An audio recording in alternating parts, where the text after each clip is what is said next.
blowgun is a capital good, the rabbit is a consumption good.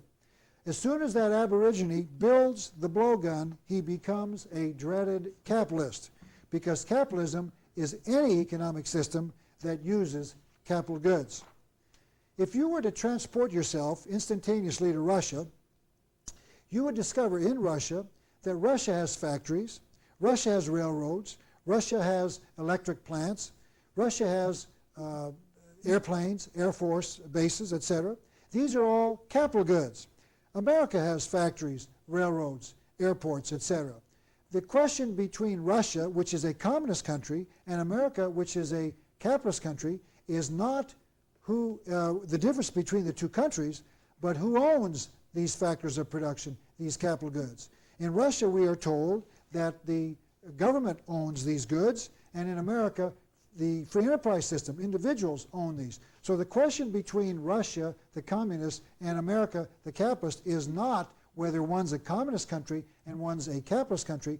Both are capitalist countries because both use capital goods. The difference is who owns the capital good. Secondly, and a very important difference between Russia and the United States, is if the aborigine in the capital good does not use the capital good, no one gets consumption goods. You need capital goods to acquire consumption goods. The individual becomes a capital good because if he doesn't produce, no one eats. Everything, including humans in the true capitalistic system, is a capital good. You will produce, especially when you're obligated to produce. In Russia today, you are forced to work. You are told to work because without your work, the rest of the people do not eat. Man becomes a capital good in the ultimate capitalistic system. In 1974, the Soviet Union, number 23, was officially cited under the rules of the International Labour Organization as having failed to meet its commitment to observe the organization's ban on forced labor. The panel of experts noted that Soviet law permitted idlers to be given a one-year sentence if they refused to take up a job assigned them. Now here we have a state that determines that you become, the individual becomes a capital good. And if you don't produce, you become a discarded item. If you go back to our aborigine, if the blowgun breaks or wears out or bends, it's thrown away. It has no more utility. In the ultimate capitalistic society, true communism, when the person who is a capital good does not produce, when he becomes old or becomes infirm, he is discarded, and I'm going to prove that in a minute. Russia is the ultimate capitalistic system called communism. A Russian defector in the mid-70s by the name of Igor Guzenko defected and said this, number 24. Lishnetsy is the Russian word for the aged and ailing. As an ardent young communist, I never regarded the Lishnetsy as something monstrous. It seemed practical and just to me then. As a young communist, I actually reached the conclusion that when one becomes a Lishnets, that is, one condemned to civic extermination, one should be duty-bound to free the country of a useless consumer by having the courage to commit suicide. That opinion was nationally encouraged to such an extent that even today, the suicide rate in Russia is higher than in any country in the world. Why do they believe that? Because everything in Russia is a capital good, including the people themselves. If you don't produce, there's nothing to consume. And you will produce, as we're going to show you. Now I'm going to give you, I probably won't have time for it tonight, but we'll at least lay the foundation for it. We're going to give you an example of how this system works. And when people don't produce, not because they're unwilling to or they're idlers, but because they're unable to work. We're going to see whether or not communism, socialism, fascism, all of these isms protect the person who is unable to work. I'm going to prove to you that that's not true. I want to talk here briefly about the ownership of capital goods. Not only must you own the capital good, you must control them. Let me explain that. You must have both.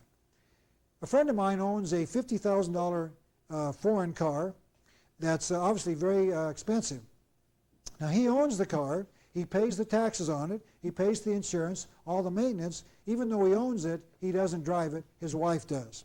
So here we've got ownership without control. It means very little.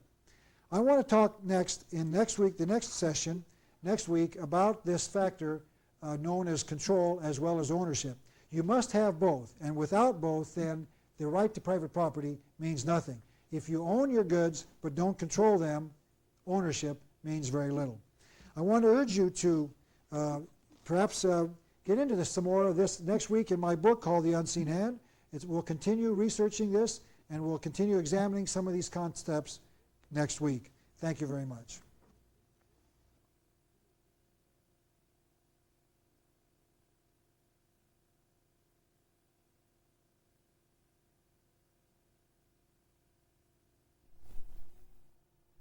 Lectures exploring the conspiratorial view of history.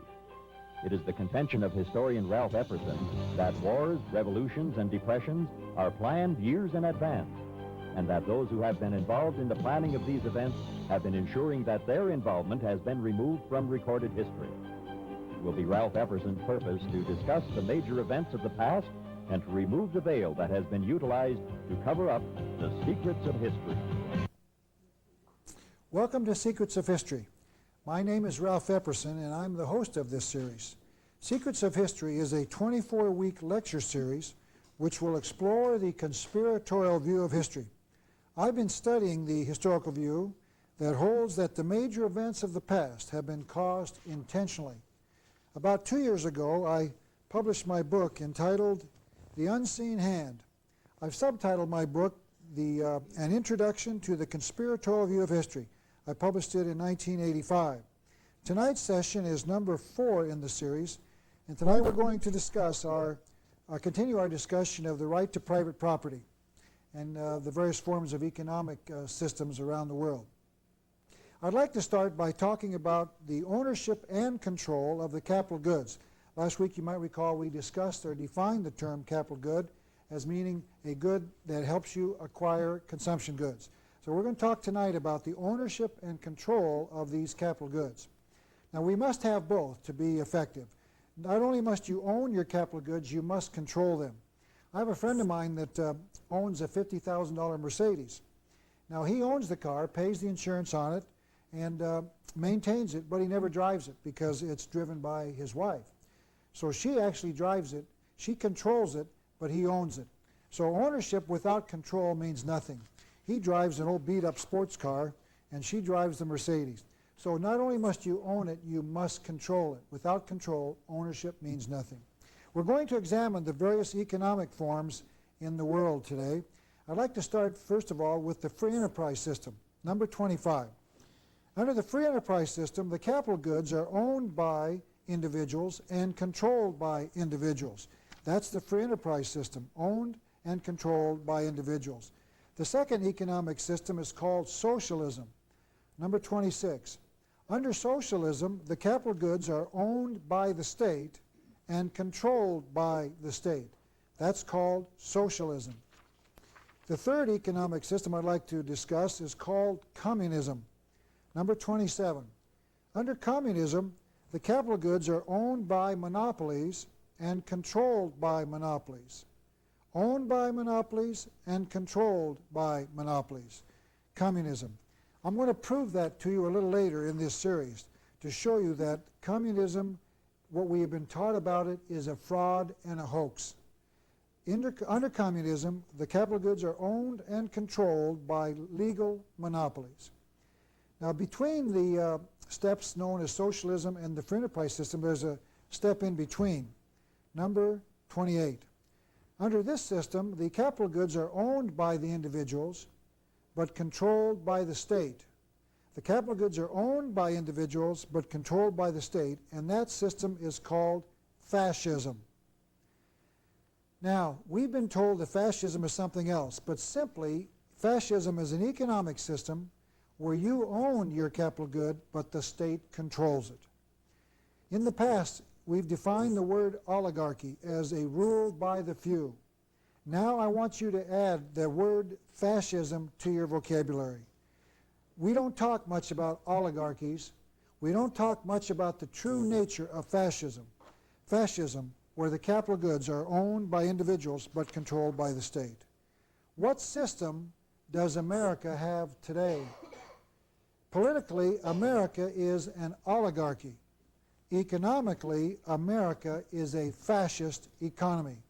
Together, you can say, honestly, that America is no longer a free enterprise democracy or republic. It is a fascist oligarchy. Now let's examine each of these four economic systems, starting with the system known as fascism. Fascism was made popular prior to World War II by Benito Mussolini of Italy. Mussolini was in truth a socialist, but because of the fact that Rome, Italy, is the home of the Catholic Church, he had to modify his position. The Catholic Church has traditionally opposed socialism, both socialism and communism, because of the stand of the Catholic Church on the right to private property. As we've seen, the basic philosophy of both communism and socialism destroys the right to private property. So Mussolini modified his socialism. He changed it to control but not ownership of the capital goods. Mussolini wrote number 29, "Therefore, for the fascist, everything is in the state, and nothing human or spiritual exists." Notice that comment. Nothing spiritual exists. There's no religion. Much less has value outside of the state. The state is the creator of right, which takes over all forms of the moral and intellectual life of man. In Mussolini's fascist Italy, the state, not God, became all to the citizens. Mussolini also wrote in June of 1932, number 38, "The fascist conception of life stresses the importance of the state and accepts the individual only insofar as his interests coincide with the state, with those of the state." And again, Mussolini said, number 31, "We are a state which controls all forces acting in nature.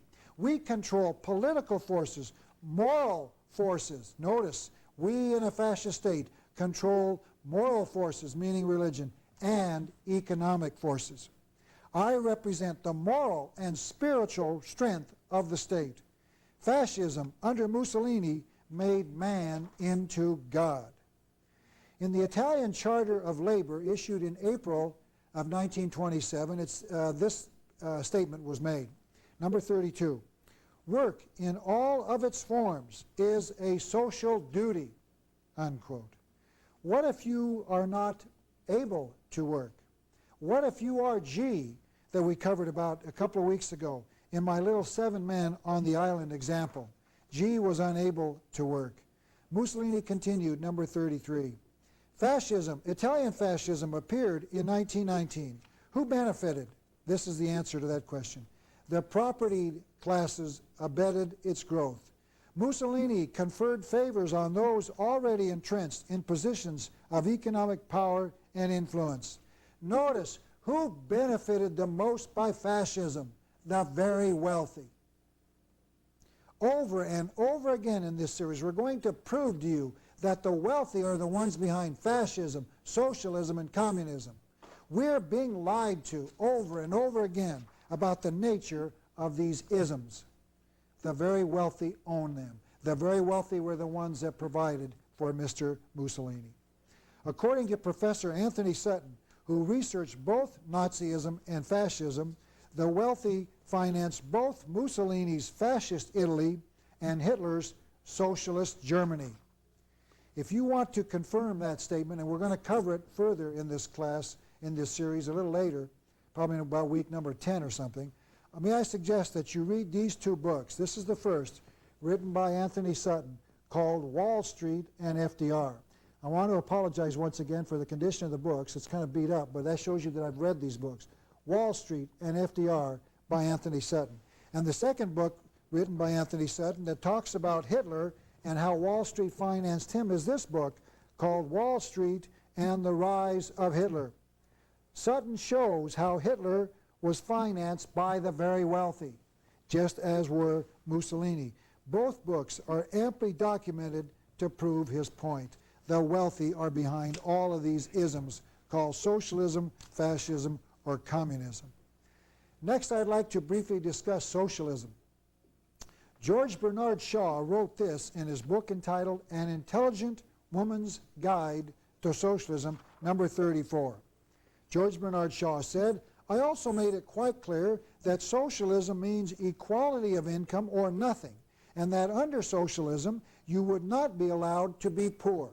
You would be forcibly fed, clothed, lodged, taught, and employed, whether you like it or not.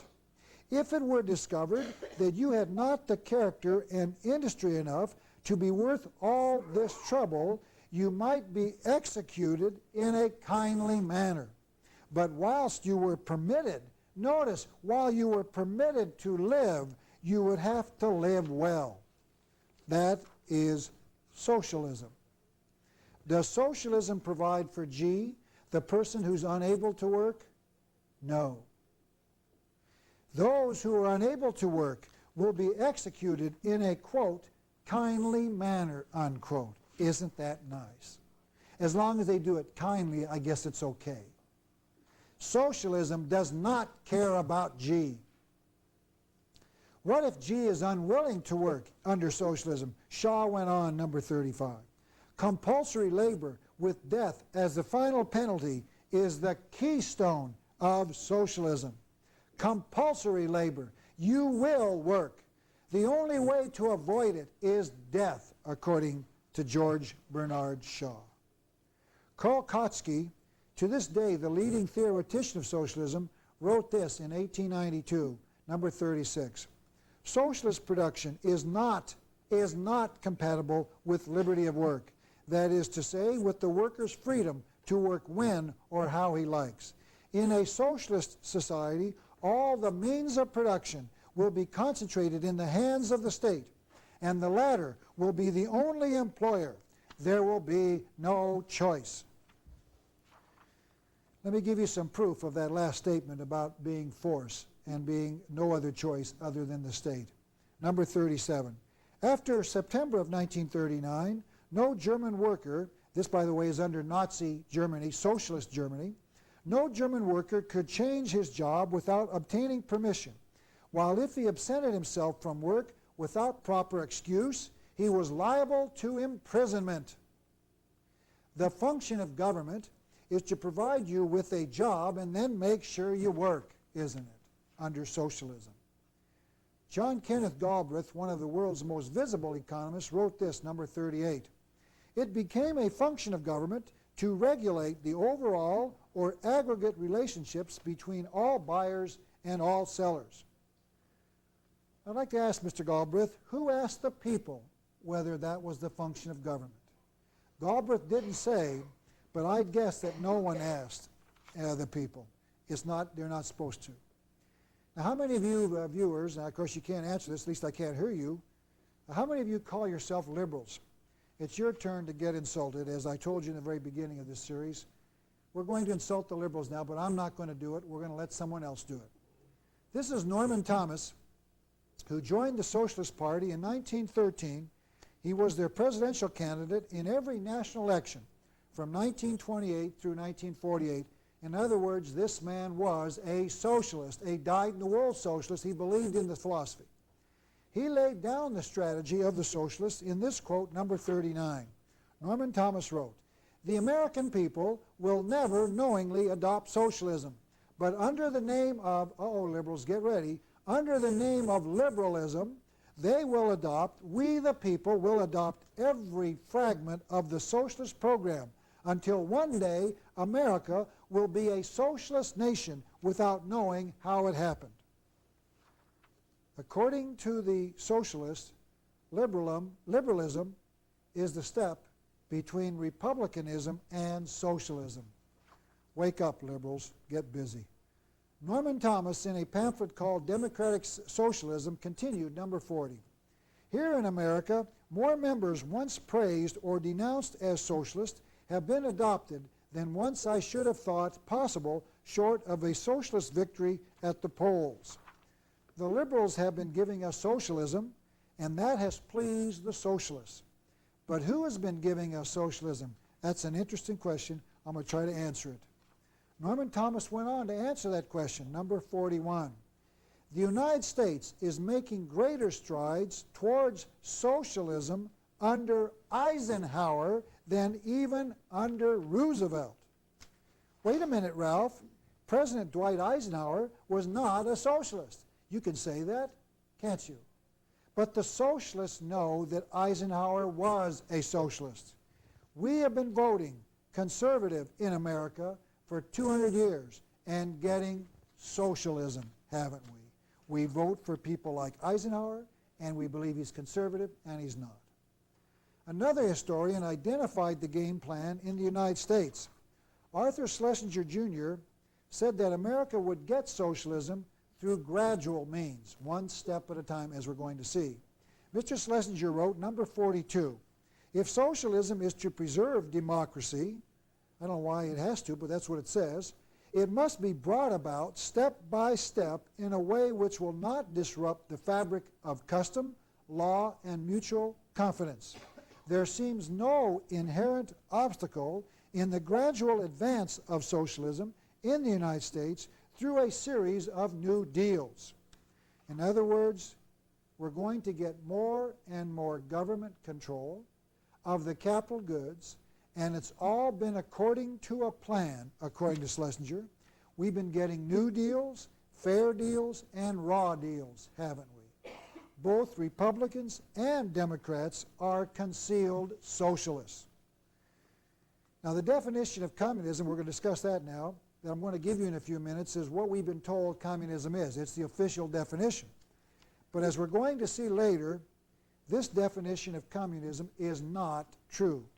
Number 43, communism is simply state capitalism in which the state has absolute ownership of everything, including all the efforts of all the people. Now that's what we're being told about communism. The state owns everything.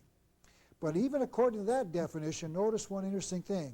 He said they include all the efforts of all of the people. That means you.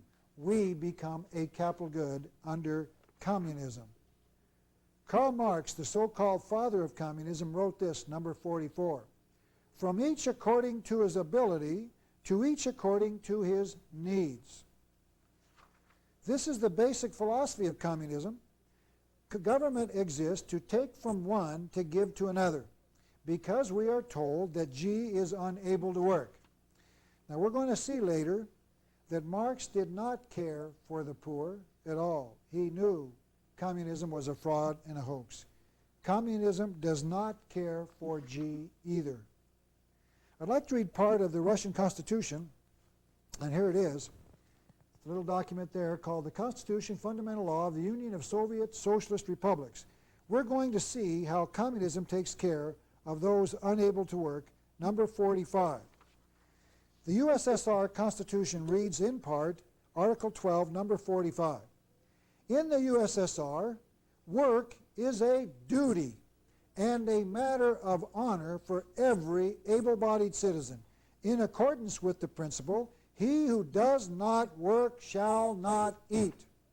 The principle applied in the USSR is that of socialism, from each according to his ability, to each according to his work. Notice, something has changed, hasn't it? Marx says, from each according to his ability, to each according to his need. And the Russian Constitution says, to each according to his work. If you do not work in Russia, you do not eat.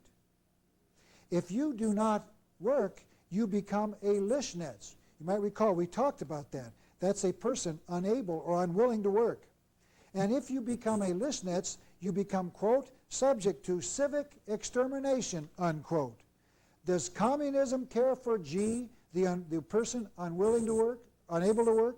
No, because G becomes a worthless capital good. And when a worthless capital good breaks or wears out, you throw it away. Who promotes the communist form of government? Now, we've been told it's the poor, the oppressed, the masses, the people uprising to overthrow the system. But some know that the wealthy are behind communism. This is Oswald Spengler, an historian, and he wrote this in his book called Decline of the West, number 46.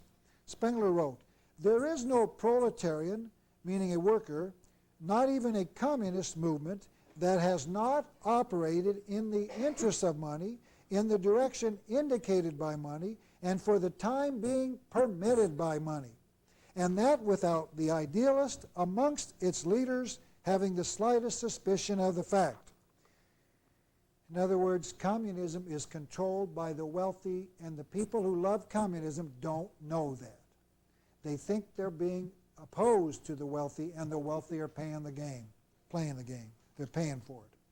While we're talking about communism, I'd like to show you some Americans who believe in the communist philosophy of taking from one to give to another. Let's start by recalling what Marx wrote. Karl Marx, the father of communism, number 47. We just read this a minute ago. From each according to his ability, to each according to his needs. That's the essence of communism. I'm going to give you 4 examples of Americans who are not, quote, communists, unquote, who say some very strange things. Let's start. Number 48. Who said this? We are going to try to take all of the money that we think is unnecessarily being spent and take it from the haves and give it to the have-nots that need it so much. Who said that? Is there any similarity to what Marx just said? Of course. The two statements are identical, aren't they? We're going to take from some to give to others. Who said that? Former President Lyndon Johnson in 1964. Now, we have become conditioned to accept this Marxist philosophy as something other than Marxist philosophy. It walks like a duck, it quacks like a duck, it swims like a duck, it looks like a duck, but it's an elephant. You can say all that you want to about communism, but it's not communism. You can advocate it and call it something else, and that's what it is. It's not communism. Let's continue. Who wrote this? Number 49. Congress shall appropriate funds for social welfare only for the benefit of those states whose per capita income is below the national average. Isn't this from each state according to its ability, to each state according to its need? Of course. It's called state Marxism, isn't it? The wealthy states will have to take care of the poor states, from each state according to its ability, to each state according to its need. Who said that? William F. Buckley, Jr., the so-called conservative. It walks like a duck and swims like a duck, but we call it an elephant. In 1978, someone else proposed what he called the negative income tax. If you have no income, you file an income tax form, and the taxpayers send you an income. In other words, if you make $10,000 and you pay $2,000 tax, you have a net income of $8,000. If you have no income, you file out an income tax form, and the government sends you $8,000. Isn't that nice? As an income tax refund. You didn't have any income, but they give you money. It's called the negative income tax. Isn't that from each according to his ability, to each according to his need? Yes, it's Marxism using the income tax. Who proposed that thing? Dr. Milton Friedman, the so-called free market economist. It walks like a duck, it swims like a duck, but it's called an elephant. One last example, number 50. Whose, quote, New Deal resulted in an unprecedented redistribution of income, unquote. 4-term President Franklin Roosevelt. Isn't this from each according to his ability, to each according to his need? Yes. In other words, we're going to get Marxism in America from liberals, conservatives, and presidents. It's happening right before our eyes, and we don't see it. Leon Trotsky, the Russian communist, wrote this, number 51. In a country where the sole employer is the state, opposition to the state means death by slow starvation. The old principle, who does not work shall not eat, has been replaced by a new one. Who does not obey shall not eat. Now, do the communists care about the individual dissenter who dislikes communism? No. If you don't like it, you can slowly starve to death. In the early 1980s, immigration into the United States became a real problem. People were coming to America because of the failure of socialism in Mexico. They were looking for a good job here in our United States. America devised a new solution to curb immigration.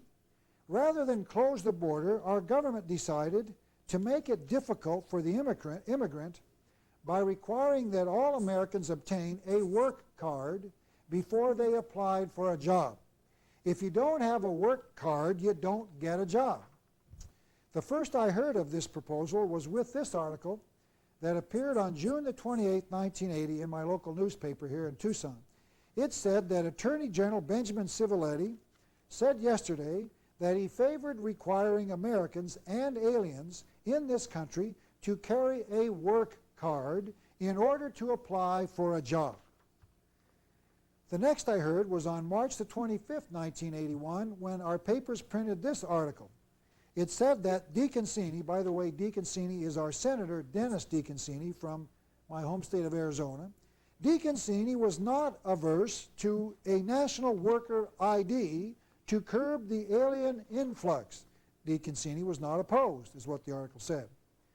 Next, on September the 17th, 1981, this article appeared saying, GOP Senator says national ID card needed. Senator Alan Simpson, a Republican from Wyoming, said Reagan's plan to curtail illegal immigration will not work without every American being issued a national identification card. Now, I knew that their unconstitutional violations would not become law because we had a conservative president, Ronald Reagan. And I knew that Reagan would be true to the conservative philosophy and oppose the idea. Right. The Constitution says there is no authority. Reagan knows that. He's a conservative who supports the Constitution. But I was wrong. On May the 21st, 1982, our newspaper carried this article. Quote, Reagan open to national ID card, unquote. Reagan was not opposed to the worker ID card. 5 years later, in 1987, we got not a national ID card, but the new requirement that all Americans are now required to present proof of citizenship when applying for jobs, unquote. Here's the article. Firms must verify new workers' citizenship within 24 hours, new rules say. Isn't that interesting?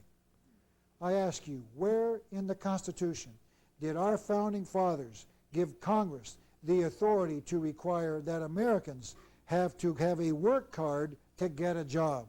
They didn't. If they did, why didn't we need this worker ID card or this citizenship thing before? Because it wasn't in the Constitution, and it isn't today. The government creates the problem by not protecting our borders. Then it solves the problem by requiring American citizens to produce proof of their citizenship to obtain a job. If you don't feel there is any constitutional authority for Congress to require such a thing, you don't get a job, do you? Remember what the communist Leon Trotsky said, who does not obey shall not eat. But it would never happen in America, would it? But it has. Australia is currently considering legislation requiring all to carry the, quote, Australia card, unquote. Without this card, one will be unable to be employed, operate a bank account, buy or sell real estate, or complete most financial transactions. If you do get a card and destroy it, you will be fined $5,000 or be imprisoned for 2 years or both. If you lose the card and don't report it, you'll be fined $500. If you fail to produce the card on demand at the taxation office in Australia, you'll be fined $20,000. By the way, the reason that the Australian authorities in government feel that the card is needed is to, quote, curb illegal immigration, unquote. It is anticipated that the law will be passed in either late 1987 or early 1988. As of this date, in about January of 1988, it's not been passed, I've been told, but it's getting close. If you do not obey, you shall not eat, even in Australia. But as I said, in 1986, President Ronald Reagan signed a law that did not require each American to carry a card, but it required, quote, Americans to present proof of citizenship when applying for jobs, unquote. We don't need a card in America, but if you believe that there is no constitutional authority for our government to require evidence of your citizenship, you will not be employed. He who does not obey shall not eat. Thomas Jefferson wrote, that government is best, number 52, that governs least. A former senator by the name of Joseph Clark, a senator from Pennsylvania, wrote in 1976, this quote, number 53, the size, range, and complexity of government increases and will likely continue to do so. I would defend the proposition that this expansion is good, not bad. Surely we have reached the point where we can say, for our time at least, that Jefferson was wrong, that government is not best which governs least. The fallacy in Jefferson's argument is the assumption that the expansion of government leads to the curtailment of individual freedoms. That just is not true. I believe that Senator Clark is dramatically wrong. And as he says those things and continues to say them, we continue to lose our freedoms by an ever-increasing government in our affairs. I'd like to review a few of the definitions we've covered. Number 54, let's start with the definition of fascism. Fascism is an economic system where the capital goods are privately owned but are controlled by the state. Oligarchy, number 55. A political system where the people are ruled by an elite, a small minority. Oligarchy. Number 56. The United States, a country where the capital goods and the government are controlled by an elite, a small minority. America is a fascist oligarchy. No longer are we free. No longer do we have control of our capital goods. They're owned and controlled. They're owned by the individuals, but controlled by someone else. I'd like now to start our study of money. And a good place to start is with the definition of inflation. Let's start with this quote from John Kenneth Galbraith, one of America's leading economists. And Mr. Galbraith defined inflation, number 1. Inflation is steadily rising prices. That's what John Kenneth Galbraith said inflation was. Notice that he didn't explain what caused it. He just said inflation is prices going up. No one seems to know what causes inflation. Isn't that interesting? We're going to define what inflation is in a few minutes because we can now know with certainty what inflation is. Now, we've all heard that inflation is caused by shortages, by wage pushes, by cost pulls, by housewives, by unions, and even the common housefly causes inflation. Everything causes inflation, doesn't it? Everyone agrees that inflation is a drop in the value of money. But what causes inflation? Now, we're going to read two definitions. We're going to read them twice. We're going to read the total definition, first of all, and then we're going to read just the capitalized part in a condensed form. So let's pay attention now to what inflation is. Let's define the term out of a dictionary. Number 2, inflation is defined in Webster's third unabridged dictionary as, quote, an increase in the volume of money and credit relative to available goods resulting in a substantial and continuing rise in the general price level. So here we see that inflation is caused by an increase in the money supply and credit, and it results in a rise in the general price level. Now, this is the short definition of what we just read, number 3. Inflation is an increase in money resulting in a rise in the price level, period. That's it. Notice how short and simple that is. Now here's another definition of inflation from Webster's Collegiate, number 4. Inflation is a relatively sharp and sudden increase in the quantity of money or credit or both relative to the amount of exchanged business. Inflation always produces a rise in the price level. Always produces a rise in the price level. Now here's the shortened definition of inflation. Number 5. Inflation is an increase in the money supply. Inflation always produces a rise in the price level. That's it. Period. End of report. Notice 2 things. 1, there is no mention of wage increases causing inflation, no mention of consumers causing inflation, no mention of housewives causing inflation, no mention of oil shortages causing inflation. 2, if you increase the money supply, you will always get a price rise. Always, always, always. Not just in America, but anywhere, in any economic system. Now let me show you how inflation works by going to the blackboard and using one of my famous drawings. Some people have, when I was teaching this class for credit years ago, people criticized my drawings, and those are the people that failed my class, strangely enough. So we're going to, you're going to not be allowed to be critical of my drawings. As you can see by looking, you can certainly recognize this as a tea kettle sitting on a burner, and this is the device you turn to make the burner go up. Everybody can see that quite clearly. By the way, that strange thing is the handle to the tea kettle. So here we have a gas furnace. You turn this up and you get heat down here. It reacts on the water, and the water in the tea kettle comes out as steam. If you suddenly notice the room filling up with steam, what do? Well, you certainly want to put a cap on the kettle, don't you? That'll stop it.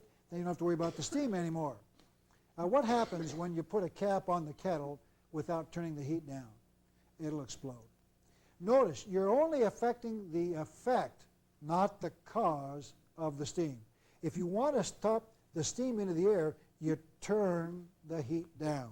This is gas, or heat, electric, whatever it is. Turn this down and the steam will go away. This will cause the kettle to explode. The inflation is just like this. Here we have an increase in the money supply getting into the economy, and you get a price rise. Always. No matter where you try it, no matter what the economic system, if you turn the heat up, increase the money supply into the economy, you will always get a price rise. In 1973, Richard Nixon, as president, said, I know what I'm going to do to stop the price rise. I'm going to stop the influx of the prices by putting wage and price controls on the marketplace. Did that work? No. Did it have anything to do at all with the money supply? No. Did it turn the money supply down? No. It put a wage and price control on the kettle, and the kettle continued to explode.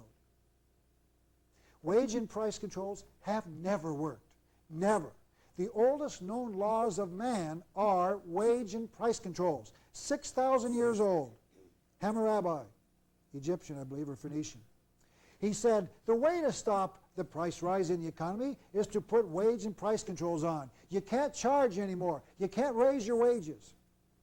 It's never worked because it has nothing to do with the cause of the inflation, the increase in the money supply. Isn't that interesting?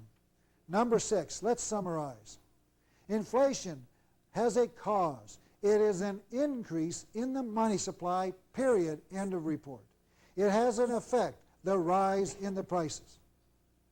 If you increase the money supply, you will always get a price rise.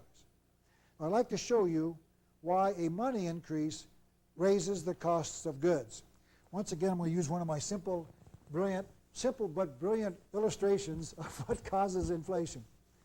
I'm going to draw 2 islands here, This is a view of two islands as you fly over them, looking down.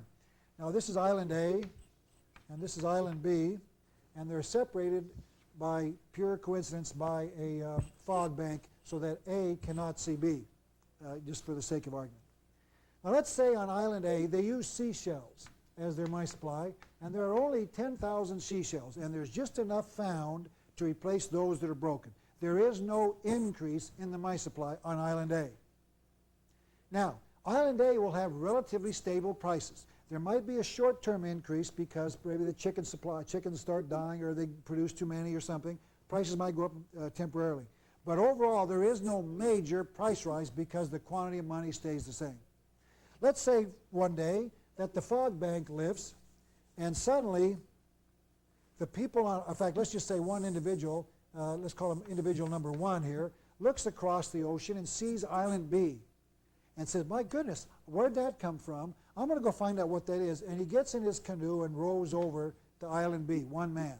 And when he gets over there, he finds 10,000 seashells, for the sake of argument. And he puts them in a basket and rows back to Island A. And when he gets to Island A, he takes the new money, seashells, and dumps it in the market. What is going to happen to prices on Island A? Prices will go up. There's now 20,000 seashells to buy an available quantity of goods. Prices will go up. You can give more money for the chicken, or the cow, or the tractor, or the business, whatever, because there's been an increase in the money supply. More money chasing available goods. It's like an auction. You can bid more now because you got more money. Every time you get an increase in the money supply, you will get a price rise. Anywhere, any economic system, whether it be fascism, communism, socialism, it doesn't matter. You will always get a price rise. Inflation, because it always will happen, is an economic law. It will happen no matter where you try it. Let's talk about the increase of the money supply by counterfeiting. Counterfeiting is when you print phony money and then pass it off as real. Number 7, when you and I do that, it's called counterfeiting and it becomes an illegal act. You and I cannot counterfeit because counterfeiting is a crime against private property. Counterfeiting decreases the value of all of the legitimate money in circulation. Number 8, when the identical crime of printing paper money increased out of nothing is committed by the government, it's called, it becomes legal. You can call it funding the debt or increasing the money supply, whatever you want to, but when they do the same thing that you and I do and we go to jail, they call it legal. And we're going to see how that works and why it works a little later in our study in this series.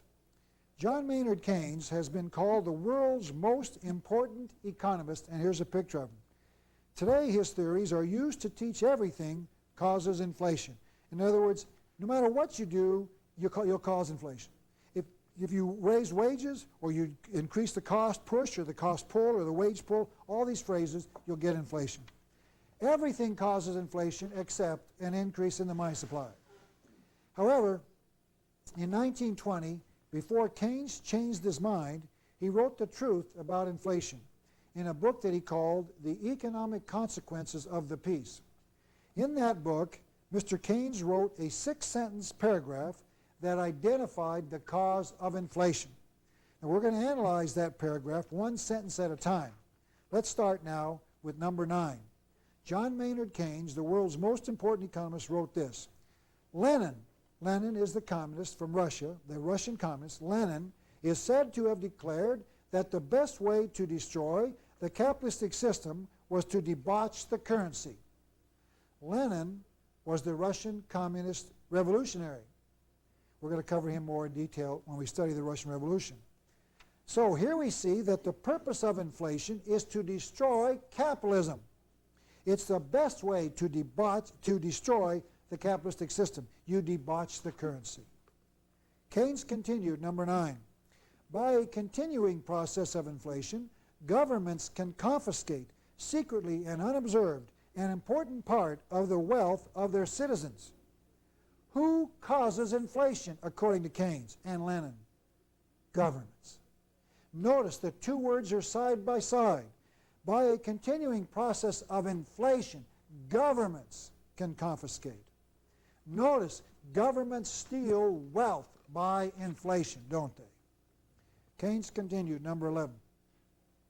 By this method, they not only confiscate, but they confiscate arbitrarily, and while the process impoverishes many, it actually enriches some.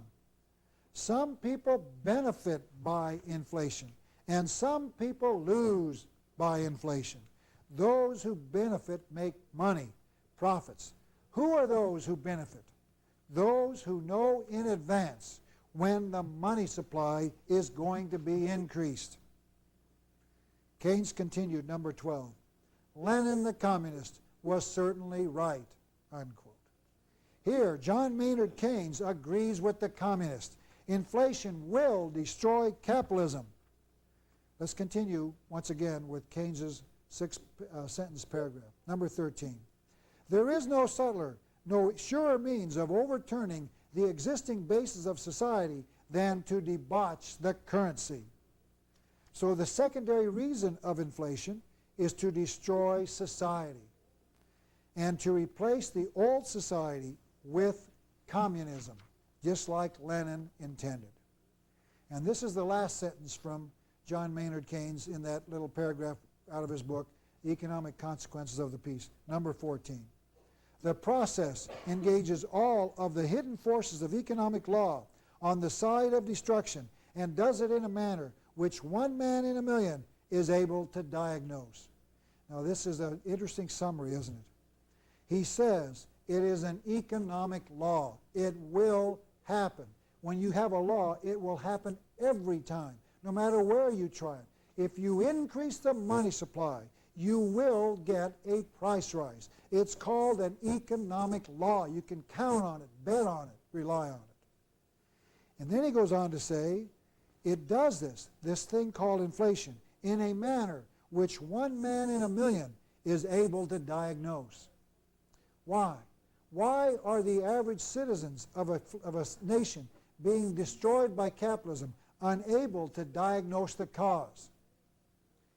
Because they're having professors, economists, teachers telling us that we, the people, cause inflation. Certainly never the real cause of inflation, the money increase. They want us to believe that we cause inflation. And if we cause inflation, then they can put wage and price controls on us and get control of the economy. And, according to Lenin and Keynes, destroy the capitalistic system. Now this is a cartoon that illustrates my point, I think rather graphically. It shows the banker having his dogs, the press, the TV, the media, and the economists barking up the wrong tree, blaming the farmers, labor, defense, or business for the causes of inflation. Yet the true cause is up the other tree, the tree of the bankers. In other words, we're being lied to by economists who can't read the dictionary. It's that simple. I invite you, challenge me, get the dictionary out and read it for yourself. Let me give you another example of how we're being fooled by the bankers. Now, this is a picture taken from a 1978 magazine published by the United States Chamber of Commerce. It shows there in the middle, I believe it is, the two individuals on either side honoring the chairman of the Federal Reserve, Dr. Arthur Burns, for, and here's what the article said, number 15. This is why they're honoring Dr. Arthur Burns. Dr. Arthur Burns, by the way, was the retired chairman of the Federal Reserve. So they're honoring him, number 15, for his contribution to the nation and the enterprise system during his government service. Isn't that nice? If you remember in that picture, you'll notice that the two businessmen were smiling. And Dr. Burns, who controlled the money supply while he was chairman of the Federal Reserve, is the one who causes inflation by increasing and decreasing the money supply. His purpose, according to Lenin and John Maynard Keynes, is to destroy the capitalistic system. Yet the businessman are honoring Dr. Burns in that picture. Everybody's smiling. Burns is smiling as well, as you'll remember, because he's fooled the businessman, hasn't he? And the businessmen are standing by and smiling as well. Not one in a million is able to diagnose the true cause of inflation. By the way, as a matter of interest to you, I wrote a letter after I saw that picture to the Chamber of Commerce and pointed that out. And they didn't print the letter. I got no response. Isn't that interesting? On page 94 of that magazine, Dr. Arthur Burns, the retired chairman of the Federal Reserve, outlined his program to fight inflation. He outlined 7 steps to slow down or decrease or eliminate inflation. And not one of those 7 steps mentioned the controlling of the increase of the money supply. Dr. Burns apparently cannot read Webster's dictionary. Not one in a million is able to diagnose the cause of inflation. Let me put that back on the screen so you can see that. Number 16. And not one man in a million is able to diagnose the cause of inflation, unquote. Lenin, the communist, was certainly right. Who is the subject of inflation? James Warburg, and we're going to cover him throughout this series quite often, answered this in a book entitled The West in Crisis, number 17. In recent times, perhaps the greatest enemy of a middle-class society has been inflation. Notice, the middle class is the subject of inflation. Why the middle class? Because the middle class has their wages in money, their savings in money, their retirement fund in money, their Social Security check in money. Inflation destroys the value of money. The wealthy keep their assets in real estate, art, gold, silver, or capital goods that generally go up in value during periods of inflation. The poor have no assets, no money, or very little, and no wages, or at least small wages. So the middle class is the subject of inflation. The purpose of inflation, as we're going to see over and over again in this series, is to destroy the middle class, just like Lenin said it was. John Kenneth Galbraith said this, number 18. Inflation takes from the old, the unorganized, and the poor, and gives to those who are strongly in control of their own incomes. Income is reallocated from the rich to the poor. Oh, wait a minute. Income is reallocated from the poor or the middle class to the rich. The communist Karl Marx wrote, as we've read before, number 19, from each according to his ability, to each according to his need. Marx said, we're going to take from the wealthy and give to the poor. Isn't it interesting that inflation does the exact opposite? Number 20. Inflation says, from each according to his need, to each according to his ability. The rich will take from the middle class and the poor and give that money to the wealthy. The purpose of inflation is to give money to the very wealthy and to destroy the middle class. Later we'll discover that Marx wrote the manifesto for the wealthy people of his day. They knew that they would avoid taxes later through tax loopholes. They wanted to pass the tax on to the middle class. Now I believe since we understand inflation a little better, we can start our study of money. But before I do, I want to pass on one more last thought. A deflation, of course, would be the exact opposite, where you decrease the money supply and get prices to drop. So with inflation and deflation and the money supply, you can cause business cycles, and we're going to see that in the next couple of weeks. Now let's continue our study of money. The Bible says in 1 Timothy 6:10, number 21, the love of money is the root of all evil. Notice, it's not money, but the love of money. It's called greed. Now, why do people love money? Because money works 24 hours a day, 7 days a week, 365 days a year, and stops for no holidays. People don't do that. They want maternity leave. They get the flu. They want to go skiing or whatever. If you can get money to work for you, you can make a fortune in any economic system.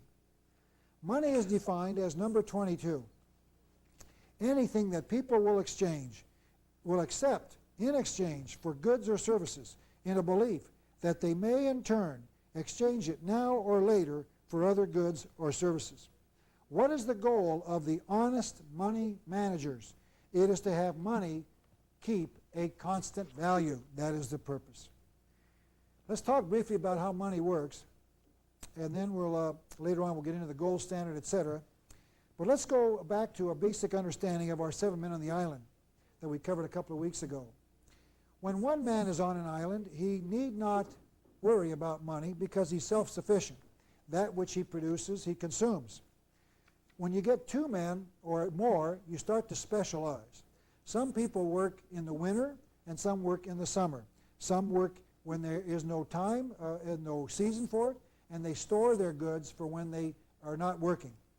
The problem is, how do you store for the non-productive periods?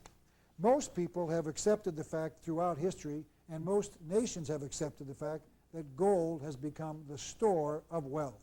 In other words, you obtain gold, store it for future value, for future use, when you want to buy something when you are no longer working. Gold is number 23, universally accepted. I don't think there's a people on the face of the earth that don't know what gold is. There might be 1 or 2, but I'm not aware of them.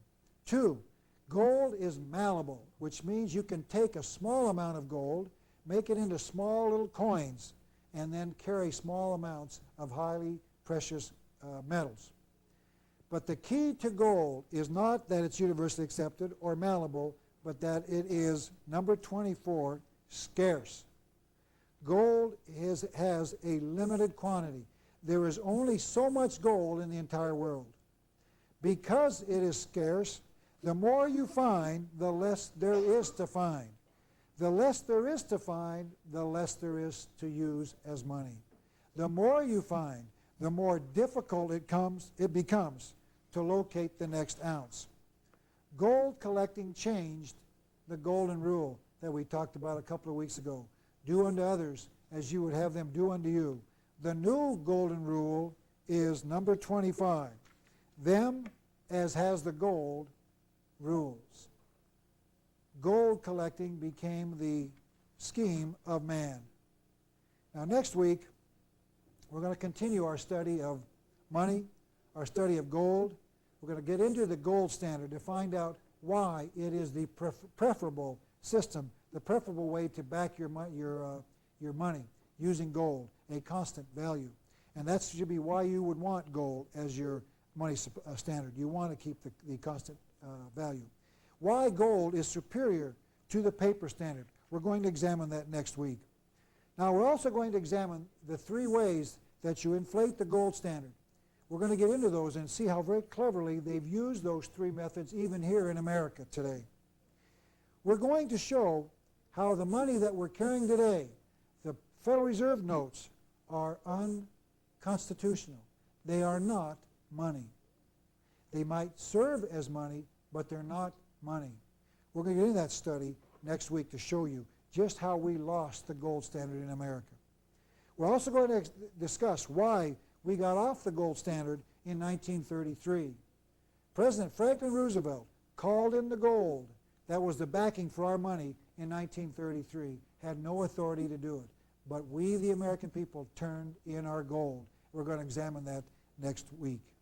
We're also going to define monopoly and cartel, which are 2 economic terms next week, to show you how they are also used against us and what their purposes are. And next week we'll also discuss why our government saddles us with trillions of dollars of debt. Next week, I invite you once again to tune in as we continue to explore the secrets of history. Thank you very, very much.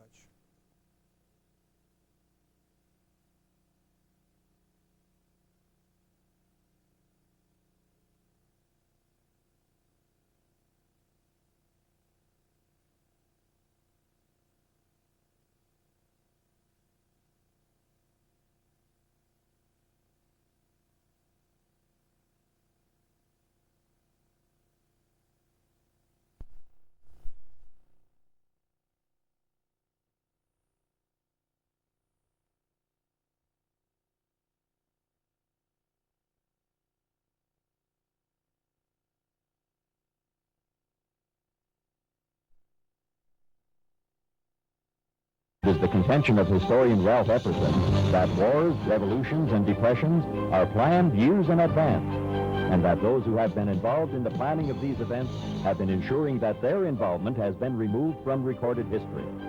It will be Ralph Epperson's purpose to discuss the major events of the past and to remove the veil that has been utilized to cover up the secrets of history. Welcome to session number 5 of Secrets of History. My name is Ralph Epperson, and I'm the speaker, the lecturer during this series. My intent will be for the next 24 weeks to explore the conspiratorial view of history. I've been studying history for the last 24 years, and in 1985 I published my book entitled The Unseen Hand, An Introduction to the Conspiratorial View of History. I've subtitled it An Introduction to the Conspiratorial View, and it will be my intent to prove in the next series of lectures that a conspiracy has been planning the major events of the past. For the last 4 weeks, we've been studying the basic economic definitions, and last week we covered money and inflation. We're going to continue that subject tonight. And I want to remind you, just as a little refresher, that inflation is defined by the dictionary as an increase in the money supply, and a deflation is a decrease in the money supply. Inflation always produces a price rise. Deflation always produces a price drop. So the two work together. You can increase the money supply, get a price rise, and then decrease the money supply and get a price drop. Now, once you notice by those definitions, there is no inclusion in that dictionary definition of something other than money causing inflation. It is the sole cause of inflation. I invite you to get your dictionary out and check me out. You'll find that that's true. Inflation is caused by money, and people increase money to raise prices, and then decrease the money supply to drop prices. Let's pick it up there now. We were talking last week about the gold standard and why we should get back on it.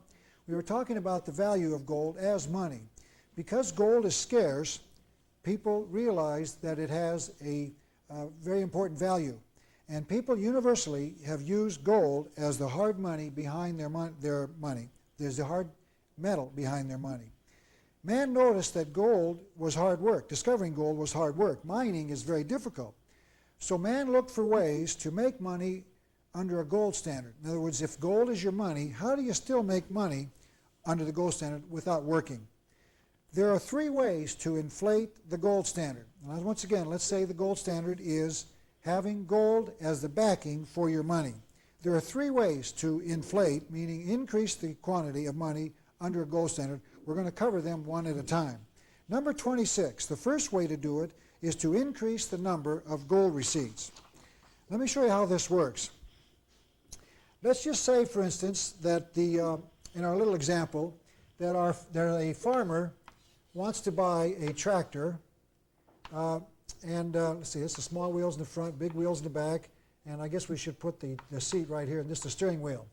The farmer wants to buy a tractor. That's his goal. Let's just say that he has to save $10,000 to buy the tractor.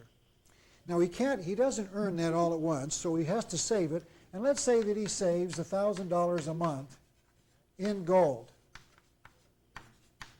Now back in his home, that's where he starts to store it.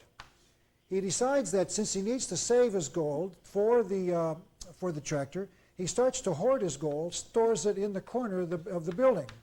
And the more that he accumulates, the more dangerous it becomes when he's out in the field working, because people realize there's gold, and they know about the gold, and they come to steal it.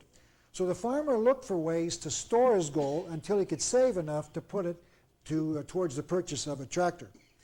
The next thing he did was he discovered the silo.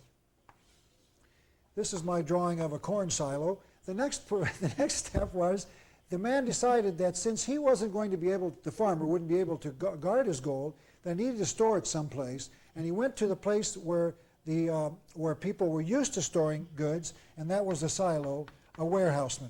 The warehouseman stored his grain for him, put all the grain together from all the farmers, then sold it all together. So he went to the silo, and he started storing his gold there. The silo was intended and had been used to storing gold in the past, so the silo was quite equipped to handle the gold influx and to protect it. Other farmers in the area discovered that was their object too. They'd store their gold there.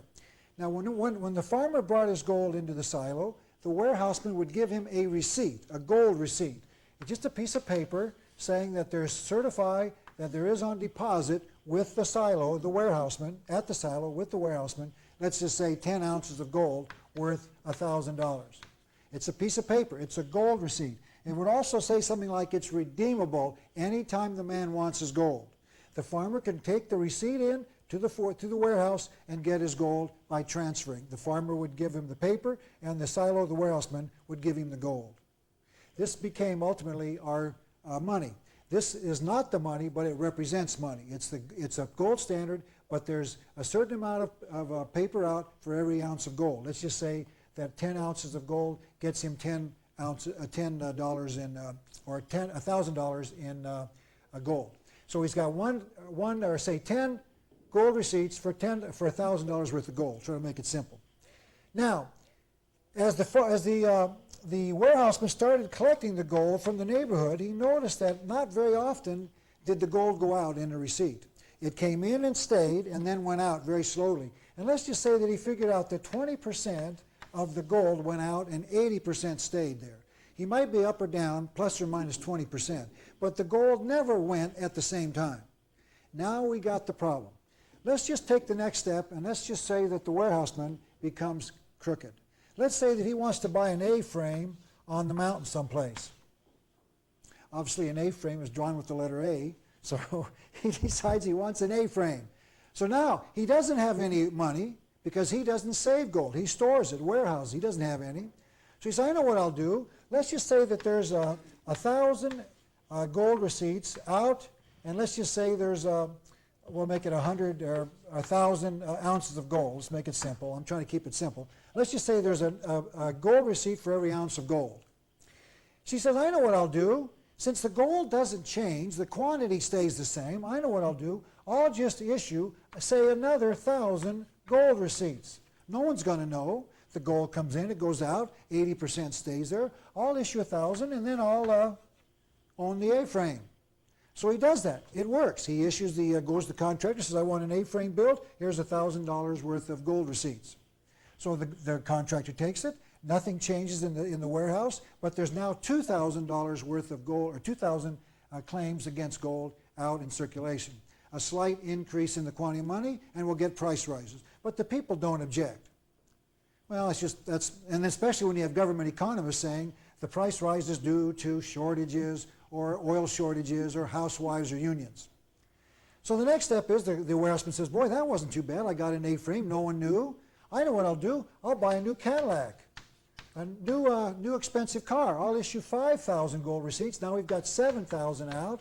No one will say anything. I'll buy a brand new car. I got an A-frame in a car, and I haven't saved any money. He's increasing the money supply. By definition, he'll get a price rise. But the people don't mind. That's a little, and then we had government economists saying, don't worry about a thing. It's going to turn down the next quarter, whatever. So the guy said, I know what I'll do. Gee, that was great. I got a Cadillac over here besides my A-frame. I'll build an office building. That'd be great. So let's say he issues another, let's say 10,000 gold receipts. Notice what's happening. The quantity of gold has not changed, but the number of claims against the money has changed. There's more gold receipts out than there is gold. Now we start getting into problems. Inflation starts to rise. The farmer says, I was saving my gold to buy a tractor, now discovers the tractor is, say, $50,000 rather than 10. Now what does he do? He says, I know what I'm going to do. I'm turning in my gold receipts. I want my gold. People always in inflation want their money, hard money, gold. He goes to the warehouseman, and let's just for the sake of simplicity say that they all come at the same time. All the farmers in the valley come to the siloman at the same time. We've now got, say, 7,000 claims against 1,000 ounces of gold. What happens? It's what we call a bank run, isn't there? There's more gold receipts than there's gold, and the warehouseman usually escapes with a noose around his neck. It doesn't work. This is called inflation. It's when you have a gold standard and you increase more gold receipts. So the warehousemen get together around the country and say, now what do we do? Every time we play the game, the people get wise. They figure it out. They want their gold rather than this paper money. What are we going to do about it? Now the next step. Let's get into the next step. We're going to show you that the next problem is, in fact, let's just take the next step. We're lucky in America. This can't happen, huh? we've got the Federal Deposit Insurance Corporation, don't we? So if we all run to the bank at the same time to get our money out, we're all saved. The last figures I saw said there was only 1.4% in reserves.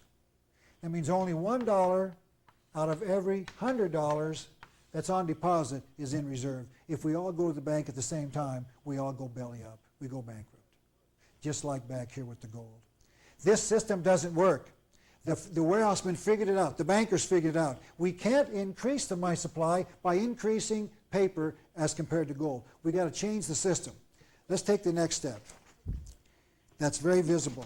Next step was number 27, coin clipping.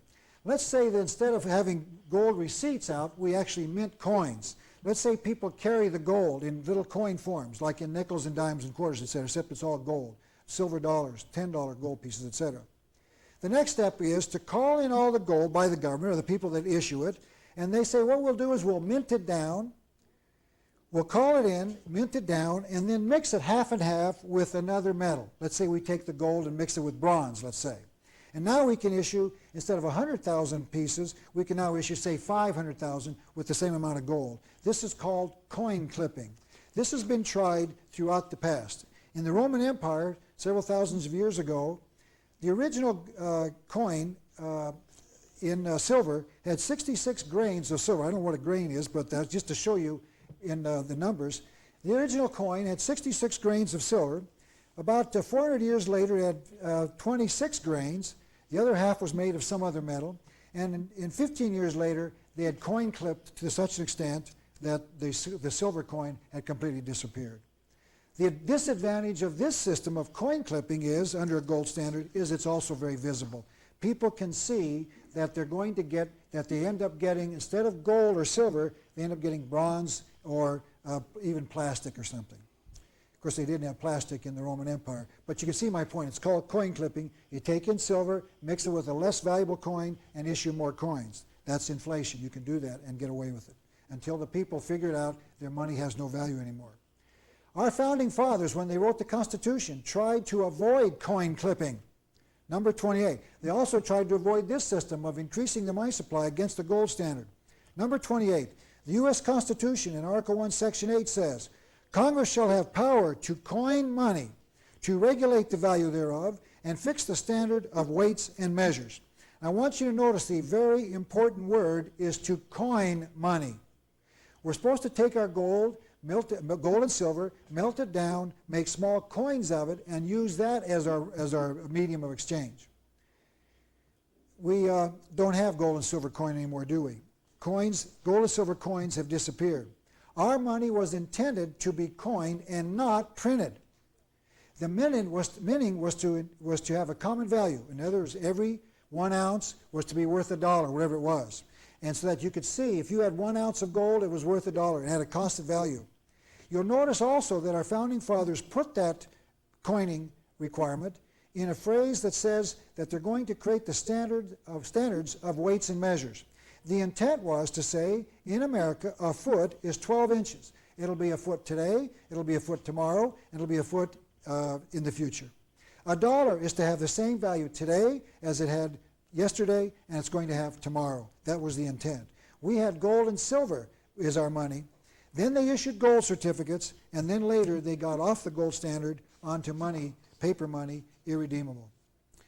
Some people believe that coins, that the Federal Reserve money that we're carrying today is unconstitutional because it's not been coined.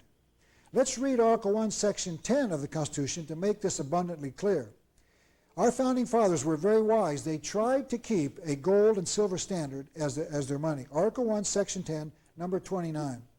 No state shall make anything but gold and silver coin legal tender in payment of debt. Notice, only silver or gold coin can be used as legal tender in any state. Now, I live in Arizona, and I love to ask congressmen and senators and mayors and governors, how do I pay my taxes constitutionally in your state, in the state of Arizona? Article 1, Section 10 says, no state, meaning Arizona, shall make anything but gold and silver coin legal tender in payment of debt. I've got to pay my taxes. There is no silver coin. How do I pay my taxes? And you can't imagine the different answers you get. It's bizarre. And you can do that as well. Ask your elected representatives how you do that constitutionally. Now, the third thing is we've seen that inflation of the gold standard through printing more gold receipts doesn't work. It's very visible. People discover it, and they want their gold. So they took in the gold and started issuing it in lesser forms of money. They mix it with half gold and half silver or half bronze or whatever, aluminum even. The third method is altogether to call in all the gold and substitute lesser value in money. This is a way that you call in the gold and silver and say now, since there's more copper, let's issue copper money instead of gold and silver. It's called number 30, substitution of metals. But we in America are too smart for that, aren't we? We'd never ever fall for that in America. We'd never let our government call in our good silver money and issue this substituted metals form. I have in my hand here two 50-cent pieces. They're obviously identical. They're both worth 50 cents. I don't know whether you can pick this up on the microphone, but I want you to listen to something.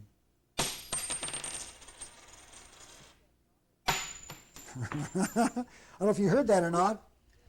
This particular coin is solid silver, 99% silver, and this is called substitution of metals. We're too smart for this. We wouldn't let them happen and do that to us in this country, would we? Yet our money's lost its value. There is no gold and silver coin. You find these in coin shops, and no longer do you find it as circulating money because people want value for their money, a constant, and that's what you get with gold and silver. But we're too smart in America. Isn't that strange? The disadvantage of substitution of metal is that it's also very visible. People can see this. In fact, when you look at this coin, you can see on the side. It looks very shiny, as the other one does, but when you look on the side, as the silver, you can see it's silver all the way through. But on this one, you can see it's kind of brown. Well, what's that got to do with the silver coin? And I understand this shiny stuff is not silver, but to some other alloy of something. I don't know what it is, but it shines. It makes you think it's silver, but it's not. It's very visible, and when we see that, we don't like it. So our bankers, our warehousemen, discovered that none of these three methods would work. If people had gold receipts for their gold, they would end up taking their paper in and getting their gold. That didn't work. So they started calling in and melting it down and mixing it, thinking that would pacify the people. That was also visible. That didn't work. Then they would call in all the silver and gold coins and issue everything in some substituted metal, like in copper or something. So they decided, what is the way that we can finally clip the gold standard? Number 31 was the answer. Get off the gold standard altogether. Do not keep gold or silver as the basis of your money. I want to define the term fiat money, number 32, out of your dictionary. Fiat money is defined as paper currency of government issue which is not based upon gold. Now, here's the question. How much fiat money can a counterfeiter issue? As much as there is paper and ink, isn't there? All you got to do is keep printing, and the more you print, the more you can issue. See, with a limited gold supply or silver supply, you can't do that. They tried it. It didn't work. We people figured it out and put an end to it. So they decided, boy, we got to get off the gold standard onto what I call the paper standard. And boy, the trees are endless. In fact, when you chop them down, you wait a few years and they grow again. You can make as much money as you want by waiting for the next tree. All you got to do is grow it, make it into paper, and print it, and it's suddenly money. It's an almost infinite amount rather than finite like in the money supply. How did America's money become a fiat money? Now I want you to notice, here's the, I think this is a $100 bill. We're going to end up on the upper left-hand corner. I want you to know that's what we're going to be reading now in the next few minutes to show you how our money has eroded. We're going to start, this is the little phrase that used to appear up there, up in the upper left-hand corner. We're going to start back when the gold was worth gold, when it was issued on a gold certificate, which means that there was on deposit gold. We're going to read number 35. That little phrase up on the old money in America used to read number 33. This certifies that there is on deposit in the Treasury $10 or $100, whatever it is, in gold payable to the bearer on demand. That was our first example. That means that you have gold, you've deposited, they've issued you a gold receipt, you can take your gold receipt in anytime you want on demand, and they've got to honor it. That's called a gold certificate. You didn't have to have the gold. You used the paper. The gold was stored in a warehouse. You had a receipt saying that the gold, the government had possession of your gold, and then you could get your gold on demand. Number 34. In 1928, this little phrase up in the corner changed to this. It said, redeemable in gold on demand at the U.S. Treasury. Well, that's okay. Or in gold, now listen to this, or lawful money at any Federal Reserve Bank. So you could take this paper money that you had in your hands and go and get gold, or it said lawful money. Now I'd like to ask you, what is lawful money? You still had the gold, but you could now trade it in. They had the option in the government of either giving you gold or lawful money. I'd like to ask this question for those that read that and are aware of it. If what you possessed could be redeemed with lawful money, what was the money you were carrying? It had to be unlawful, or you wouldn't need to redeem it.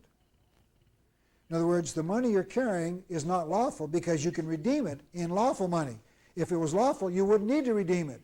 So that means that the money you're carrying had to be unlawful. But notice what they're doing. They're changing it slowly from a gold only now to a gold or something else.